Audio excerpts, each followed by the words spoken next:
week, this month. We're already in March here, spring of 2023, and so welcome to our live hybrid version of the Boston Healthcare Cloud Community Meetup. So as always, it's great to be here. Thank you everybody for taking the time for joining us live. For those of you that are watching this stream after the fact, remember we'll have lots of links down in the details that reference some of the stuff that we might talk about today. So with that said, I'd like to just go through a couple of quick slides as I introduce our speaker. It's a quick call out. So we just proud and thank you Real Activity for sponsoring the group, and also local support from Microsoft here in the Boston area with letting us use event space and promoting our events. So a shout out to them. Just real quick, a little bit about the group. So we're based locally here in Boston. We have started assisting other groups start up globally. So we're actually working with a group in the Netherlands, and we're working with a group in Jordan as well, in the Middle East. But in short, we have two goals. One is to get new people into the industry and help people that are already in the industry move around a little bit, perhaps are interested in healthcare technology. And two, it's really to inspire at scale, to provide world-class speakers that talk about some of the latest and greatest in healthcare cloud technology. And our hope is that's exponential, that will have scale and impact, and that we can influence folks around the world with some of the newer technology. And of course, that has an exponential effect, right? Then ideally what we want to see happen is happier patients and better outcomes. People are just generally, happier on earth, if you will. So we've got a pretty big mission, in front of us. And so please check out our website. We're at bosshug.com. And we are also on Discord. We're super excited about our Discord presence. We're working on getting the word out on that. So that's Discord/healthcare. Quickly, a couple just quick announcements. Our next in-person event will be March 29th. And so that's should be another great event at the Microsoft Greater Boston MTC. So that's in Burlington, Massachusetts. And so it's great. We buy sushi and we talk about technology as it relates to healthcare. And so we've actually got two presentations this month we're excited about. The information is up on the website. And of course, as well as the information on our future events. And by the way, community events, we're really excited because we're working with Microsoft to do a Microsoft Community Days Healthcare Edition. And that's going to be here in Boston in person as well. So there's information about that as well. And we'll put some links in the details here. But that's all the housekeeping stuff. So now let's get on to the cool stuff, because I'm really excited about today's presentation. And so I think one of the things that excites me the most about robotics in general, even in any industry, not healthcare, is as a computer science nerd of pretty much my entire adult life, 30 years now. It brings together a lot of computer science, right? There's artificial intelligence involved. There's the actual science of robotics. There's the software technology that's used. And so, all of that sort of comes together under this field of robotics. And what's further fascinating is when you marry that to healthcare, right? And so then you can start to look at the use cases, and the technology is advanced so much in the past years. So anyway, it's a pleasure to welcome back Hafiz, and let me bring him on the screen. Also want to give him a big thank you, because this is actually his second time presenting for the group. So he's officially a regular supporter, if you will, of the group now. And so it's an honor and a pleasure to have you back, sir. Thank you so much. And I'm looking forward to your talk, as you heard me just say. And with that, I'll turn it over. Please introduce yourself and take it away, my friend. Thank you. Hi everyone, I'm highly excited to join the Boston Healthcare user group again. So this is my second time presenting for your user group, and I'm highly excited to join you guys today again. Okay, so my name is Afiz Dreamer, and I'm a robotics research assistant at West Virginia University. So I have a master's in robotics and computer vision. So I won't call myself a robotics expert. I'm an enthusiast, so I do stuff in robotics. So I've been doing it for quite some while. My background or my bachelor's was in electronic and electrical engineering, and towards my graduation, where I was working on automating some stuff on wheelchair, so which you can call robotics. But I was scratching the surface of robotics at that time. So later that time, I just proceeded for a master's degree, and currently I'm in West Virginia University.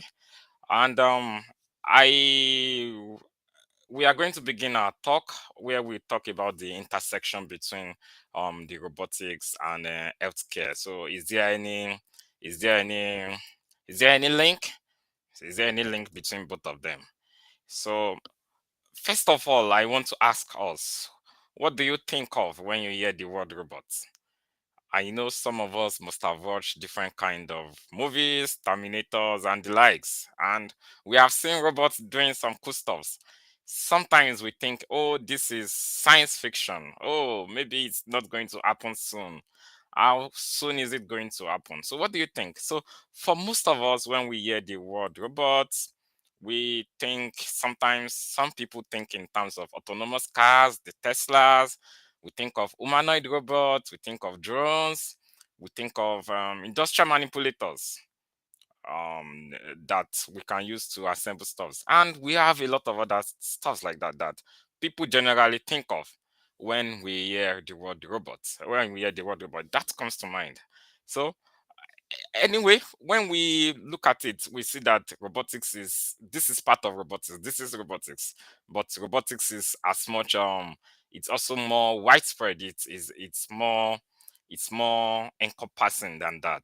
So for example, when we ask ourselves what is a robot, for example, even though this definition is, when we say what is a robot, it's something that can cause a an argument in a robotics conference, because people are doing all kind of stuff, and you begin to ask yourself, is this robotics or is this not robotics?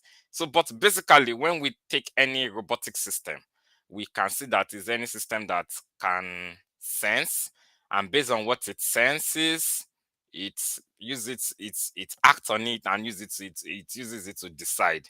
So if you have a chatbot is not, no matter how intelligent a chatbot is, for example, we are not going to categorize that as a robot. So we have the IBM Watson that assist medical practitioners in the hospital to diagnose diseases. So it is a virtual artificial it is an artificial intelligent device. It's a bot, but we won't call it a robot because the it's not embodied. So basically, when we talk about robots, we are talking about something we can physically see, something that can act, think, and sense, basically.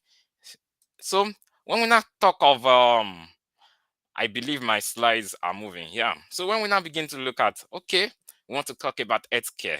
I want to start my motivation from COVID-19. During the COVID-19 pandemic, or when it was at peak, the economy still needed to progress. People still needed to do their stuff. People still wanted to live their life. And we began to see a lot of innovations that were happening. We have the delivery robots. So stores can just put the whatever you want to buy from it, they put it inside, and the delivery robot, it has some GPS, it uses it to what? To navigate to where whoever wants to buy something is. We also have delivery drone that they use to deliver medicines and the likes. We have some people had graduation that they could not attend physically, and we have an humanoid that is going to wear their face and going to collect their certificate on their behalf. These are all robotics, and we can see it's healthcare, because one of the important thing we that we care about in healthcare, I'm not an healthcare practitioner anyway. We want to save lives of people. We want to ensure safety. We want to give life to people that maybe are amputated, they are suffering from diseases, we want to diagnose, we want to treat. So in all these different aspects of healthcare, we begin to see that robotics has a role to play. And this is in COVID-19. For COVID-19, we can see again that we can see again that during COVID-19 pandemic in 2020, one thing that was also observed was that when medical practitioners want to test whether you have COVID and they want to take sample, there was a problem that some people were getting infected with COVID. So we also have some innovation that was that was invented, that people a robot could basically take your sample basically. So we have robots in the hospitals that were assisting medical practitioners so that they don't get in touch with patients. These are all areas in which areas that they were just recently being used, and a lot of companies they also rose from this, and we have them solving this healthcare challenge. Okay, Uh, and basically when we talk about medical robots, for example, we have different groups where they belong. We have surgical robots. These are robots that can actually go into your body or someone's body and do some operation. They can act. They can. We have nano robots. We have telepresence robots. We have rehabilitative robots. We also have service robots that they can basically disinfect the hospital and the likes. So we all have this kind of robots. They operate in different ways. They basically operate in different ways, and they basically operate in different ways. But no matter how they operate, what we can see is that they have a common. They are all united by goal. What is the goal? The goal is sometimes is precision and accuracy. The precision and accuracy needed, for example, for some surgical procedures, human level is very difficult to achieve it. For example, in the last in some eye surgery, where you need to correct the lens position, you want to remove something from people's eyes, cataract, and things like that. The precision level is at millimeter or micrometer scale that is needed. This level of precision is sometimes very difficult for human to achieve. These are areas in which robots can are being used. These are the reasons that we have seen. And other reasons are basically everything is linked together. At the end of the day,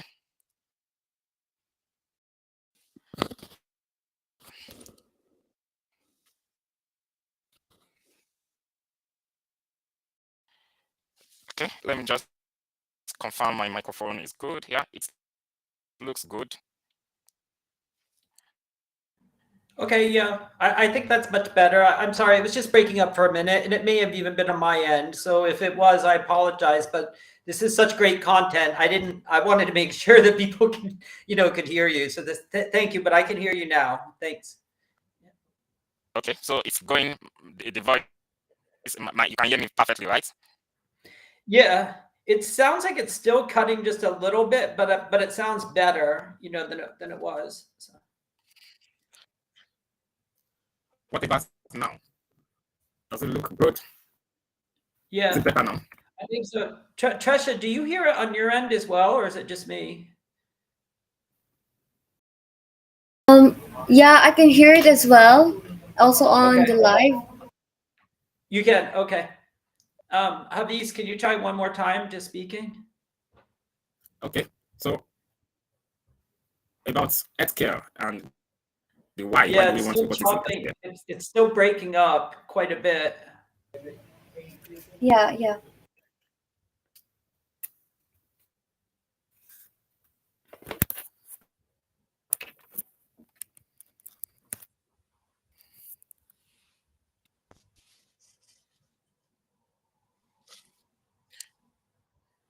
So in robotics in healthcare, can help to improve efficiency and productivity. Is this still breaking now? It is. I mean, I can understand, but it's just breaking up, So I guess, I guess we can go forward for now. It's just, again, it's great content. So it's, we can edit this part out in the middle.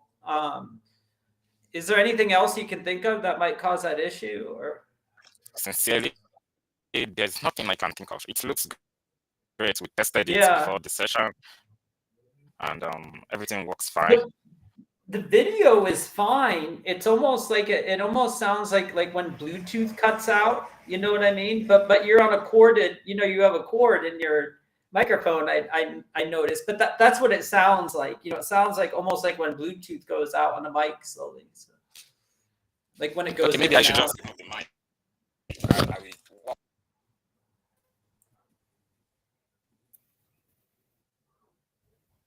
Okay, I will just use my laptop mics. Okay, yeah, I think that's better. Okay. Yeah. Thank you so much. And we'll just edit that part out in the middle. And for everybody that is watching now, thanks for hanging in there. Okay, talk to you soon. So when we talk about robotics in healthcare, there are different levels of it, because one common misperception in robotics, for example, is when people hear the word robot, they think a robot has to be fully autonomous. Oh, it can just do whatever it likes. There are different levels to it. So, for example, the level of human input that we have in healthcare robotics is, for example, there are oral inputs. Sometimes we have robots that we can give commands, and they will interpret some of these commands and do what we have directed them to do. We also have teleoperative robots. So there's going to be a control somewhere, and you can use it to control the robots. We have autonomous robots.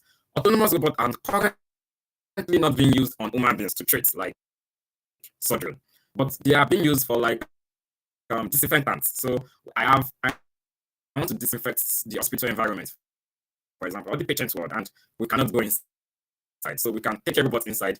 It scans the whole room. It moves around the whole room itself. It avoids the obstacle, and that can be autonomous, for example. And we also have operative manipulation, in which the robot does some things. You also need to direct the robot to do something. So basically, these are the several aspects of ways in which you have the robot. So it all depends on the type of robots that we're talking about that will determine the level of human input. Some are going to be oral, some are a mix of both of them, of different inputs, for example. So some could be cooperative, autonomous, like I've discussed. And I'm going to discuss briefly about some of the common robots that we have, for example, in healthcare. So I'm going to start with Da Vinci surgical robots. It's a bit popular robot that is being used in hundreds of hospitals worldwide.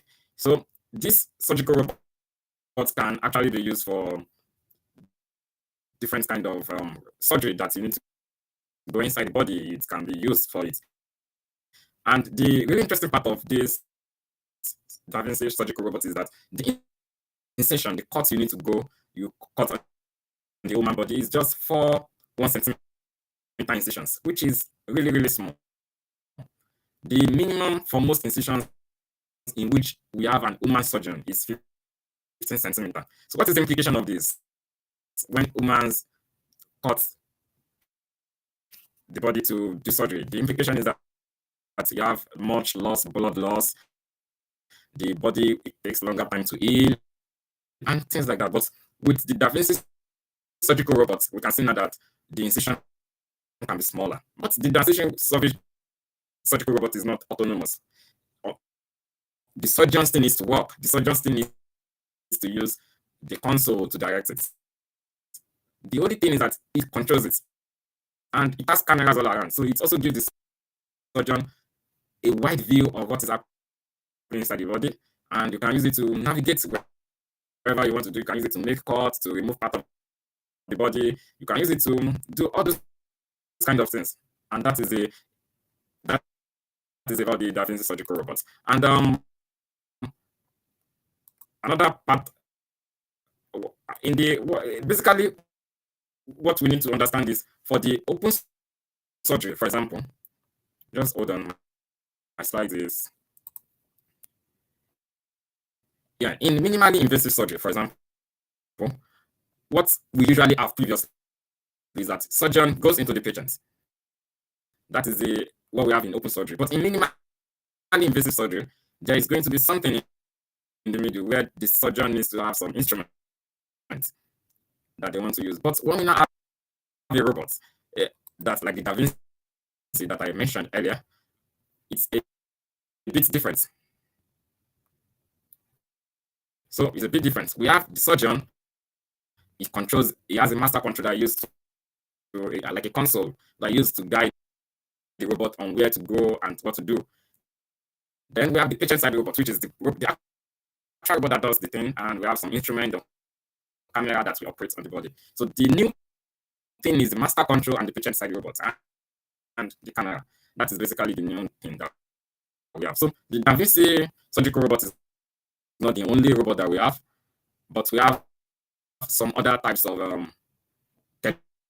operated robots. We have robots that the surgeon does not even need to be in the room, that the surgeon can be elsewhere, but he has a control. What has made progress in this is some technology progress that we've had. For example, the 5G internet, the 5G communication network that we have, it has made a lot of progress in this area, because with 5G, it means that we can communicate faster, and it means that when the surgeon that is in a remote location moves the console or gives an instruction remotely, then it means that the information or the action can happen in real time. That is one of the advantages. And another thing that has given rise to this area of research of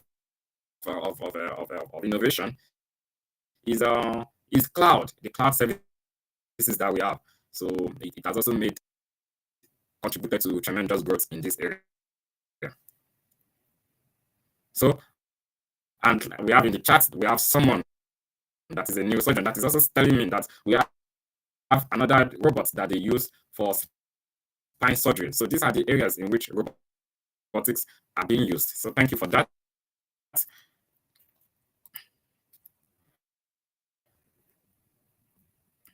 And another robots that we have in healthcare, we have the InTouch Health telemedicine robots. So basically, these robots that we have, this is just a brand name, InTouch, but it could be a lot of them.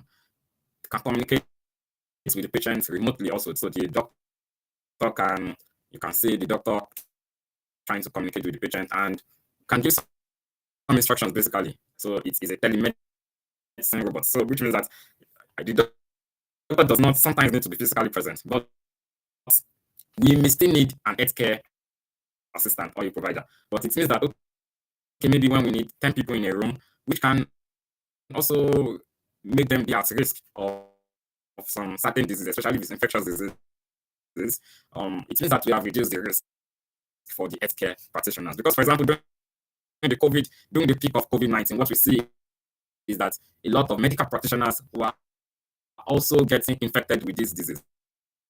And what this just says is that most of them cut into from the hospital, despite the fact that they followed safety practices. So these are areas in which robots can help to solve some potential problems that we have.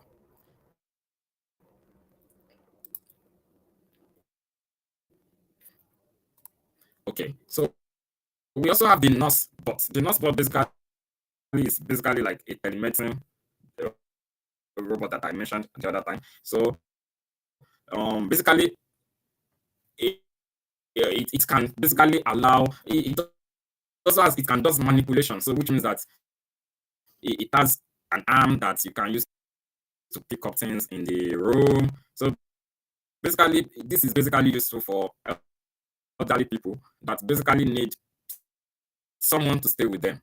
So and with this nurse bots, what we can see is that you can communicate with family, you can communicate with your healthcare practitioner, and it can also help you do some things, some very little things within the room. So that is the nurse bot, for example. So it still allows the elderly to cope with their day-to-day activities. And a very interesting part of healthcare robotics is rehabilitative robotics. So this is an area in which I'm highly excited about. I have a lot of interest in this area. So in rehabilitative robotics, for example, it does help, or it can help. We can use it to assist people that have challenges basically with movement. Most of the time is movement. So stroke, they are unable to move, spinal cord injury, traumatic brain injury, multiple sclerosis. So basically it can come in different forms. It can come as exoskeletons, it can come as prosthetic robots, and it can also come as assistive robots. So assistive robots can be cognitive or social robots that are used for maybe someone has autism and it needs to communicate with something or with someone. So they run algorithms within them that they can able to use to understand people basically with some challenges. So and we have a number of them. So exoskeletons basically, the way they work is that it could be replacing some parts or augmenting some parts. Sometimes some people's body system is still intact, but what you can see is that the neurons that is going to make the leg move or some things to move is not working properly, and they need assistance basically. So these exoskeletons can assist them. But sometimes if some people are actually amputated and they've lost a part or all of their arm, upper limb or lower limb, a prosthetic device can be attached to this arm. Some of the prosthetic devices can be very functional in terms that when that person thinks that, oh, I want to lift my hand, it thinks it. Normally, because the person has lost his arm, the arm cannot move. But because he has think about it, he's thinking about it, then the prosthetic device can move. That is a very functional prosthetic device. And we have some that are not functional, and they are just cosmetics, but we have it in the arm that they are going to be attached. So we have companies that are developing a lot of devices in the area of rehabilitative robotics. So, for one of the very common company is Exoskeletons, and they develop model exoskeleton that provides power to the legs at home or in the community. So, because when you think about it, it's really challenging for someone that has lost or that is disabled in one way or the other.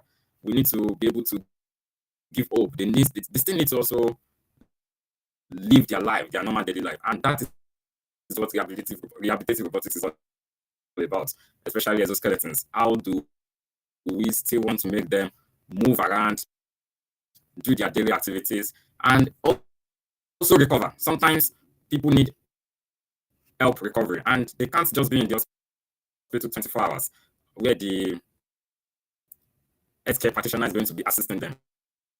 Then that is where an exoskeleton is going to be useful for them, so that when they are at home, they can also try to move the body parts until they are able to solve until they get completely ill. Until they get completely healthy, I mean. So we have the UVD disinfectant robot. It seems the stream will not allow me to play this video, but okay. So the UVD disinfectant robot basically is a robot that can move around the hospital or the house, and it disinfects the room. Basically, it also tries to sense, okay, do we have some germ somewhere? It goes to that location and it cleans the location basically. And this is an example of prosthetic device that I was talking about earlier. So it can be attached to the arm basically, and it can also be attached to the leg, and they could be very functional. The one this guy is wearing in the video is in this picture is actually a functional prosthetic device. It's basically able to communicate directly with whatever is the muscles at the arm, and some are even able to communicate with the brain. We have implants that can be planted into the or electrodes that it could be invasive or non-invasive. Invasive means that there needs to be some form of surgery where the electrodes will be inside the brain. Or non-invasive means that it could just be somewhere on the scalp. Yeah.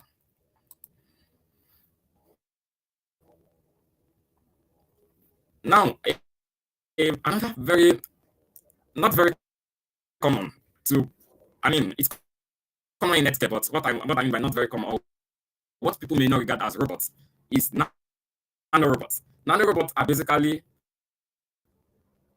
robots. They are very tiny in nanometer scale. That they typically are going to be implanted into the body system, and they have several areas of application like drug delivery, diagnosis, and monitoring. But the question you will ask me is, how does a nanorobot knows where to go? For example, if I need to implant something in the brain, so it means that when this device is injected into the body, it's the healthcare worker or what they do is they use magnetic field to move this device to their location, but they use magnetic field to move it externally. But this device is able to travel to the location, and sometimes these devices are going to even travel on their own based on the fact that they know where they are going. They don't know where they are going exactly. But what happens is they just need to, it has something like a sensor on it that once it detects, then it is able to know that, okay, I'm at this location. Now I can deliver my drug or my medicine that I need to deliver. And it can be used in cancer diagnosis, real-time disease monitoring, and several areas like that. But despite the several applications of robotics in healthcare, what we see is that there are still some challenges. So one of the challenges is high cost of implementation. So, for example, some of these robots could be very expensive, and there's also concern about job displacement for healthcare workers and ethical consideration. For job displacement of healthcare workers, what we see is that many of these robots are not replacing healthcare workers. They are assisting. They are working collaboratively with healthcare workers. And another area is that it is also going to eventually create newer jobs. Some jobs may be lost, but it's also going to create newer jobs. So these are some of the challenges that we have. And we also have the ethical consideration. Top of the ethical consideration is that if the robots made a mistake, for example, who are we going to blame? Are we going to blame the doctor operating it, or we are going to blame the company that manufactured the robot? These are some of the challenges. These are some of the ethical consideration. So, and that is basically one of the major things affecting the full deployment of robots in hospitals or in healthcare. It needs to pass through several regulations. But in the research and development or in academia, we have a lot of robots that have been developed. But because of regulatory processes and ethical issues, that is why we have seen that some of them have not been fully deployed for use. So the future of robotics in healthcare is still very bright. We are currently still scratching the surface, basically. We are currently still scratching the surface. There have been tremendous progress, but like I said, we are currently still scratching the surface. There is going to be increased use of AI and machine learning robotics, and we are going to see them being applied for surgery, especially, and telemedicine in future, in near future. So, and the call to action basically for us is that for robotics in healthcare, basically it's collaboration of a lot of people. It's not, you don't need to be a robotics engineer to actually be able to contribute or to be able to be part of to solve healthcare challenges using robotics. There is the education aspect, there's the regulatory aspects. Regulation means that we need to educate people, we need to talk with people, we need to sensitize people. There's regulatory aspects, we need psychologists, we need lawyers, we need social scientists that is going to solve these ethical problems that we have. And we also need engineers that are going to develop them. We need medical practitioners so that are going to understand some little bit of this of robotics. They don't need to be engineers, but eventually they need to be able to operate these devices. And basically that is going to come towards the end of my presentation. I'm very excited to join you guys. It's 30 minutes, but it went so fast. Yeah, it's amazing. Thank you. As always, it's an amazing presentation. I remember the presentation you gave last time, I think, in low code and Power Platform, and also fascinating. But it's what's interesting to me about robotics and healthcare is that they're so useful that they've actually been playing a role in healthcare for a while now. Like I remember, gosh, it had to have been close to 15 years ago, working with a large hospital system that was implementing a GE robot to pick pills, in the hospital.